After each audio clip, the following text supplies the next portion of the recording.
We are moving right now. This is like the only part, the very small corner of my house that is not either piles of rubble or piles of boxes.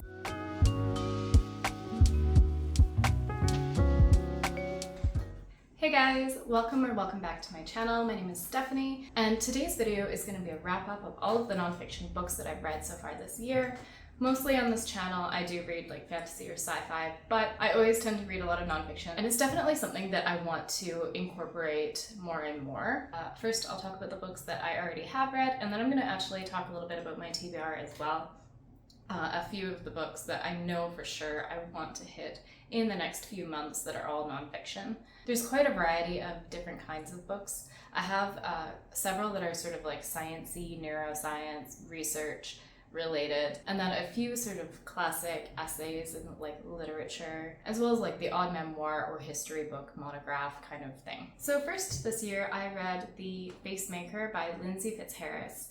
This is like a history of plastic surgery. She's going over how plastic surgery techniques began to develop right after around World War I. Because prior to the war, there wasn't really a vast need for plastic surgery or a really high demand for it. I found it very interesting how she talked about the different attitudes that people had to the soldiers who survived with facial sort of disfigurement versus like losing a limb or something. Whereas somebody who lost a limb would be seen as sort of a war hero that did this amazing thing for their country. But then if somebody had a severe burn on their face or had like half of their face blown off, they were kind of seen as grotesque and people were afraid of them. And then how that consequentially impacted the soldiers' psychological well-being and how they felt about themselves, and the high suicide rates that came from that. So a lot of this was very heartbreaking but fascinating as well. I particularly enjoyed this one section where she talked about the masks that people would have made and make that they would like actually put over their face, like Phantom of the Opera style, to cover the disfigurement and help them feel more like themselves. But then as it moved into the surgical part, it was very readable. I wasn't sure if it was going to be a little bit boring or too medical or too gross for me to be able to handle. I'm not very good with like medical stuff or like gore, blood, guts. That is not my thing. I found this was very easy to read and very interesting also because I had a non-cosmetic surgery on my jaw that basically moved it forward. And then seeing how the history of that surgery was actually began to develop during World War I, not that long ago, relatively. Yeah, that was The Facemaker. I really enjoyed it. I really think it's worth reading for anybody who is interested in medical history, in World War history, anything like that. I guess I'm hitting a lot of the medical books and sort of neuroscience-y sort of books first. I have a lot of other maybe more popular books towards the end of this video, but up next I've read The Grieving Brain by Mary Frances O'Connor, and this one I picked up for a few reasons. One is that I just find neuroscience very interesting. I really enjoy that topic in general, but then also we lost my brother-in-law last year, and I think my kind of process of grieving is really taking in more information about like what is this sad feeling that I feel in my body and my heart right now. And I really appreciated her approach to this. Actually, I would say that this is one of the best and most accessible science books that I have ever read. For anyone, you don't need to have a background in neuroscience or in science at all to take something from this book. And I really feel like this is a useful book for probably anybody at some point in their life, because we are all going to lose somebody someday. And so I guess if you are like me and you like that kind of information, even if you just want to approach it from curiosity, I would really highly recommend it.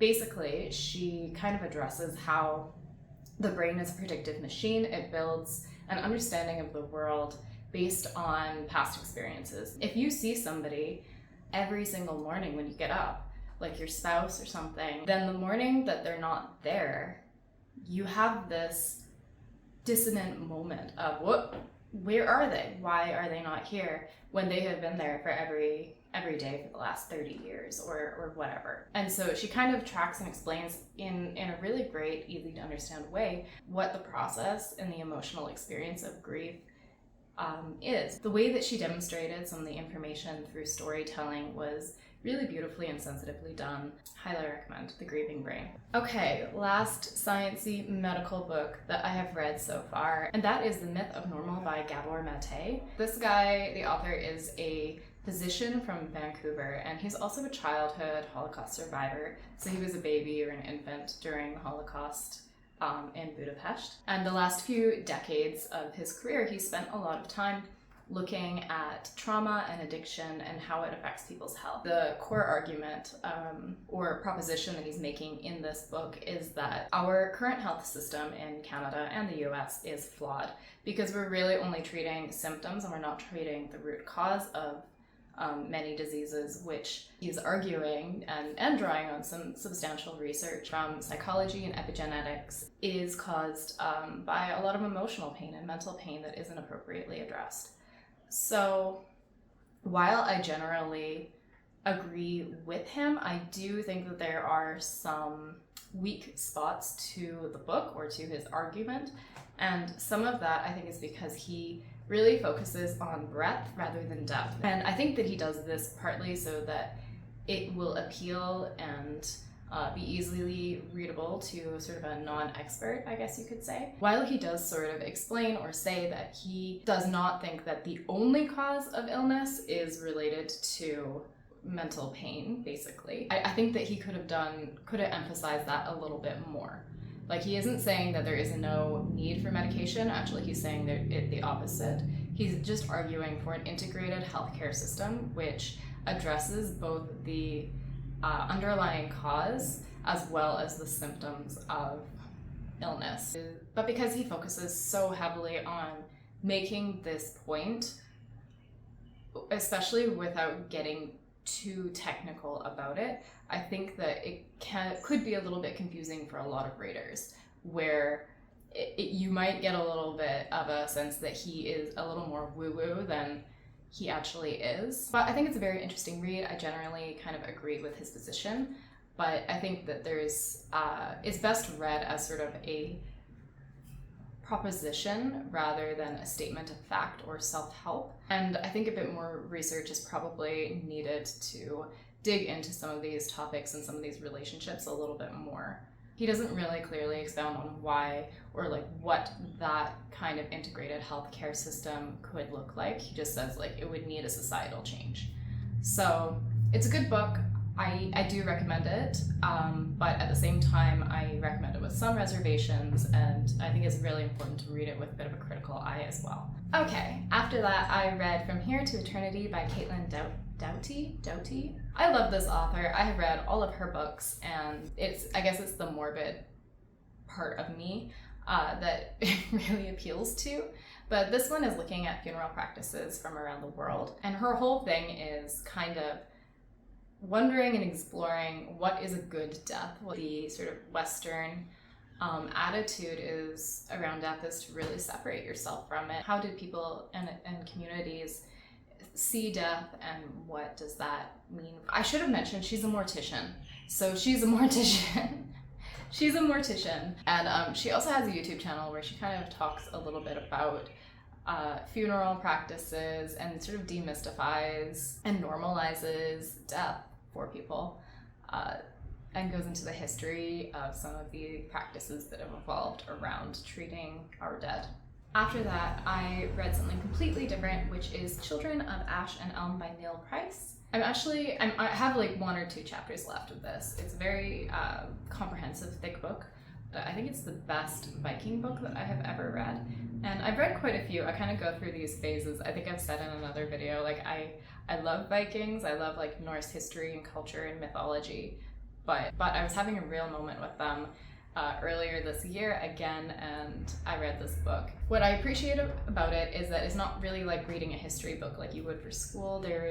The author has a very beautiful way of writing and a very strong voice. And he goes deep enough into the information that I feel satisfied that I've learned something new. He is has a very down-to-earth way of talking about and exploring some of the Vikings. Like, he's not afraid to address some of the things that are sensationalized or portrayed maybe incorrectly in the media, but he also doesn't fixate on that like really heavily. He is very focused on just creating a accessible, enjoyable history of the Vikings, their culture, almost an anthropological sort of write-up about everything that we know based on the archaeological evidence.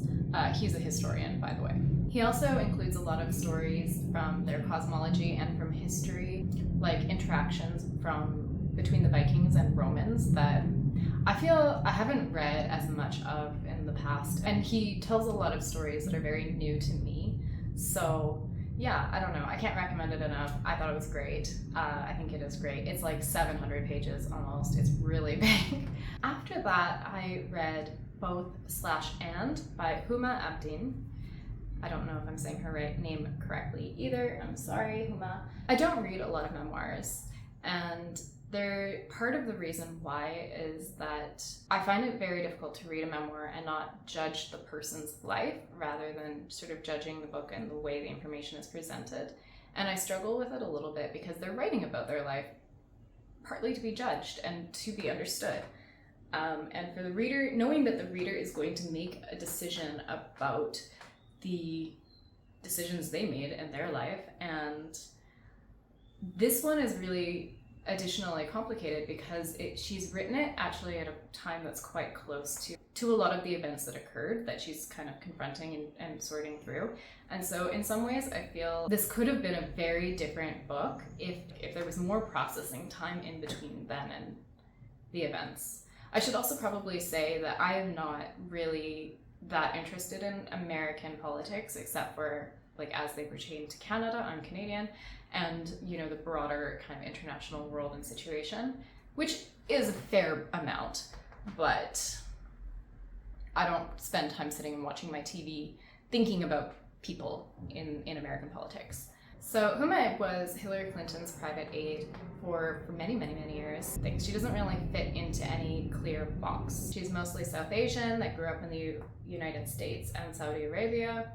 She is at some points like very liberal, in other ways she's kind of conservative, and she is also a Muslim woman. So a lot of her story is her kind of wrestling with these multiple identities. And I think the strongest part of this book was her talking about her time growing up in Saudi Arabia as a daughter of intellectuals who moved there for a university job. By the time she joins Hillaryland, the book loses a lot of power for me, and part of that is because Hillaryland takes over her sort of life, and that sort of narrative thread that of being both and is at times kind of lost, which I think is a shame because there's a large section of the book that she becomes about her political career, but her political career and so much of her adult life has been invested into Hillary and Bill Clinton, that it really became like a vindication of Hillary rather than a story about Huma and her experiences working with Hillary. And that's where I'm wondering if a bit more of the distance to process would make it a very different book. So I mean, it was very interesting. There was a lot that I didn't know, and there were kind of interesting parallels between Huma and Hillary's life, where the kind of husbands that they chose, the kind of scandals that those husbands kind of brought down on them. I think it's additionally kind of challenging to analyze a book or think about a book like this when there is such a clear political undertone to it. Yeah, I don't know. To be honest, I enjoyed the first part. I enjoyed the part that felt like it was Huma talking to you and her talking about her childhood and the people and things that made her who she is, and some of her own sort of personal beliefs and how those developed in relation to herself and all of her different identities. But it got kind of boring and pretty disappointing towards the end with Hillaryland kind of taking over. If that's your kind of thing, you probably enjoy it. I don't know. But that is Both and by Huma Abedin. So the next one that I read was All the Living and the Dead by Haley Campbell. And I'm not gonna lie, I picked this one up partly for the beautiful cover, but it is also, I guess, my morbid curiosity yet again. Yes, I am a little bit goth, and what can you do? For this one, I think I was hoping that it would be a bit more like something that Caitlin Doughty would write, or even Mary Roach, but it's not really, because I was hoping that the people that she was interviewing in each chapter, so each chapter is like an interview with somebody who works with death, or dead bodies or whatever in some way. I was hoping that their stories would kind of take front and center, and that it would be sort of about how these people came to their careers and how the careers kind of like changed them and changed how they think about death. But she, the writer Haley Campbell, was inserting herself a lot and her own opinions and her own perspective. And so in some ways I would say this is a bit more of a memoir, and how meeting these people affected her perspective of death and her encounters, because there is just this kind of thick, heavy filter of her opinion and her experience overlaying all of this. And that's not necessarily a bad thing, it's just not quite what I was expecting from some of the marketing. That being said, her writing style is very beautiful, it's very engaging. And each story is quite short as well. There's like quotes on the back of the book. I wish I had it with me now, but I don't. But sort of like, how would death and working with it change you as a person? And I didn't really feel that the book answered that in a satisfying way. But it was still interesting if that's what you're looking for. So that is All the Living and the Dead by Haley Campbell. So I never really thought that I was gonna get around to picking up the next book, but it just seems like all millennial white women are kind of obsessed with it and reading it right now. And so I fit the demographic, so I caved and I picked it up. And that is Cultish by Amanda Montell. So this is basically, she's a linguist or studied linguistics. And Amanda Montell basically put together this quite short, I think it was like 300 pages, book that is looking at how people who are in cults use language to get and keep followers, essentially. She does this, she applies it to things like very classic examples like Jonestown, all the way to CrossFit and influencers on social media. I also really enjoyed her book Word Slut in some ways, but I don't know if I would necessarily say that one is better than the other. I think they have very different strengths. Whereas Word Slut was very focused and I think consistent throughout. Whereas I feel like Cultish started off very strong and then it kind of got a little bit weaker. Her writing style is very clever and quippy, as you would expect, I guess, from somebody who studies language. She spends a lot of time quoting and looking at how different charismatic figures sort of made their followers feel, and draws loosely on psychology research and work. I think I was a little bit disappointed because it did feel a little bit surfacey, because she doesn't draw too heavily on like the actual source material, I want to say, of like what people were actually saying, these charismatic figures. And like breaking down like a small paragraph or something of like how they were talking. She would just kind of take a term like love bomb or phrases that are adopted in Scientology to sort of demonstrate how it facilitates groupthink among the members. She did draw on some sort of like idioms or sayings like drinking the Kool-Aid as well, which I found interesting, but yeah, just there was a certain depth that I found lacking, especially in the later part of the book.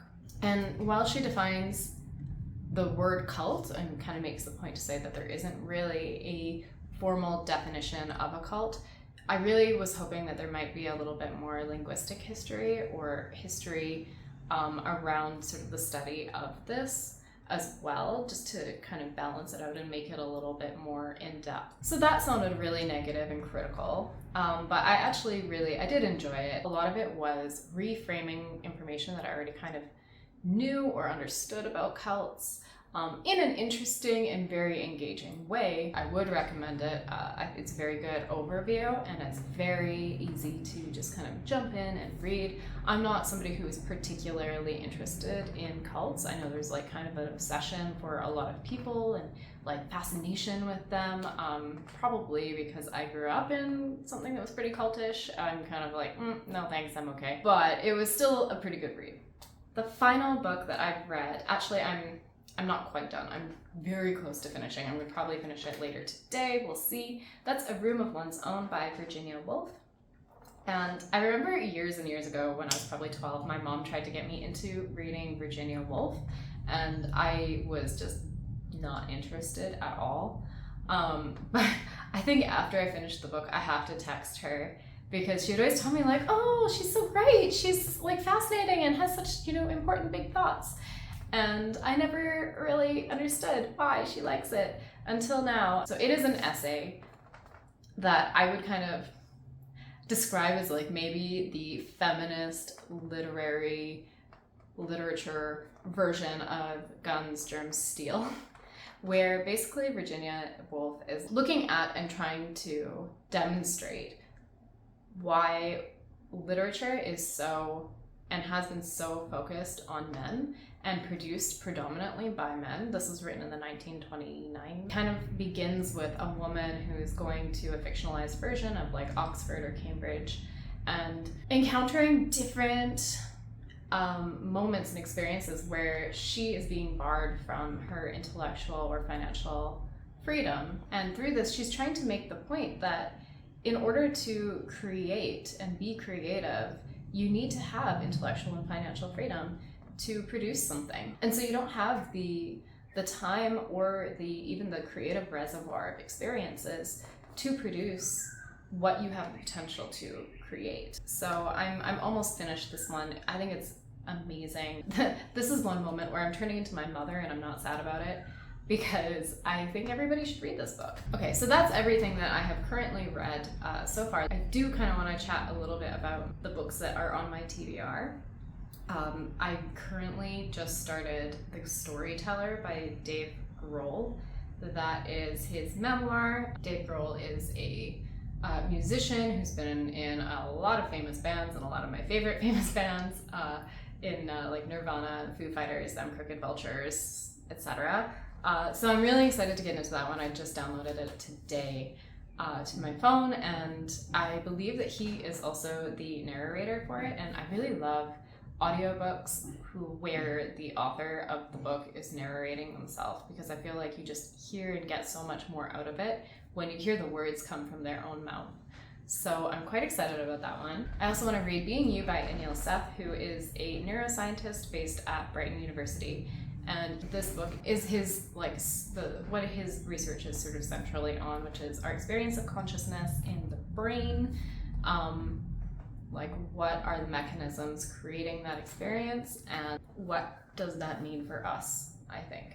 I don't know, I haven't read it yet, I'll let you know how that goes. I'm also really excited to read Unwell Women. This one I think has a gorgeous cover, I absolutely love it. My copy is down in a box somewhere downstairs, but it is really looking at the history of medicine and the history of medicine as it pertains to women and things like women's pain, childbirth, etc., and sort of how the medical system has been built for and by men, and kind of how that has affected women and women's health throughout history and in the present day. And finally, I want to read Prisoners of Geography by Tim Marshall. And it is really a examination of how different geographic features of various countries have influenced some of their strengths and weaknesses, their vulnerabilities, and led to borders being drawn, things like that. I don't know a lot about it, but I know that my husband loves it, and it sounds like a really interesting read, and it's not too long. So that is it for me today, guys. If you guys have read any of these books, or if you have book suggestions based on this video, I guess, that you think I might be interested in, please let me know. I really enjoy nonfiction. I want to read more of it in the next year or so. And I would really like to read something else like Cultish, or like what Amanda Montell has written, that's like pretty easy to digest and fun, but also gives you sort of new knowledge that you can whip out at parties and probably not impress anybody at all. But let me know. I would like to read them. But that's it for now. I don't know when I'll do another nonfiction update, but I hope that you enjoyed this video. Have a great day wherever you are, and talk to you later. Bye!